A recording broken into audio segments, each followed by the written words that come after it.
Breaking news చూస్తున్నాం. Congress party నుంచి బక్కా జెట్సన్ను అధిష్టానం బహిష్కరించింది.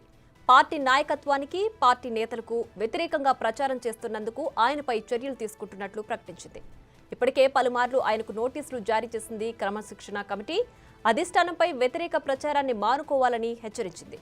ఆయన తీరు మార్చుకోకపోవడంతో పార్టీ నుంచి తొలగిస్తున్నట్లు ప్రకటించింది.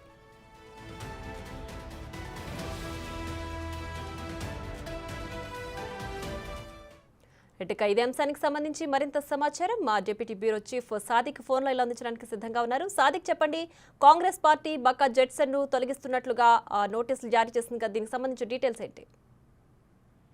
ఎస్పీఆ మాజీ పిసిసి జనరల్ సెక్రటరీ బక్కా జెట్సన్ ను 6 సంవత్సరాల పాటు సస్పెండ్ చేస్తూ బహిష్కరిస్తూ పార్టీ తీర్మానం చేసింది. క్రమశిక్షణ సంఘం ఈ మేరకు నోటీసులు జారీ చేసింది. బక్కా జెట్సన్ గత కొద్ది రోజులుగా వరుసగా పార్టీ క్రమశిక్షణకు ఉల్లంఘిస్తూ పార్టీ వ్యతిరేక కార్యక్రమాలు చేయడంతో పాటుగా నాయకత్వంపై వ్యతిరేక ప్రచారం చేస్తున్నారని కూడా క్రమశిక్షణ సంఘం అభిప్రాయపడింది. ఈ మేరకు బక్కా జెట్సన్ పై క్రమశిక్షణ కమిటీ నోటీసు జారీ చేసి ఆయనను సస్పెండ్ చేస్తూ కూడా చెప్పడం జరిగింది. ప్రధానంగా బక్కా జెట్సన్ అటు సోషల్ మీడియాతో పాటుగా మిగతా ప్రచార మాధ్యమాల్లో పార్టీ వ్యతిరేక కార్యక్రమాలు చేయడంతో పాటుగా పార్టీ అగ్రనేతలపైన కూడా ఆయన అవాకులు చెవాకులు చేస్తున్నారని, ఈ అంశంపైన ఇప్పటికే క్రమశిక్షణ సంఘానికి అనేక ఫిర్యాదులు వచ్చాయి. వారు కూడా పూర్తిగా క్షుణ్ణంగా పరిశీలించిన తర్వాత బక్కా జెట్సన్ ని 6 సంవత్సరాల పాటు బహిష్కరించాలని తీర్మానం చేసింది. ఈ మేరకు క్రమశిక్షణ సంఘం చైర్మన్ గా ఉన్నటువంటి చిన్నారెడ్డి నోటీసు జారీ చేసడం జరిగింది. ఆయన 6 సంవత్సరాల పాటుగా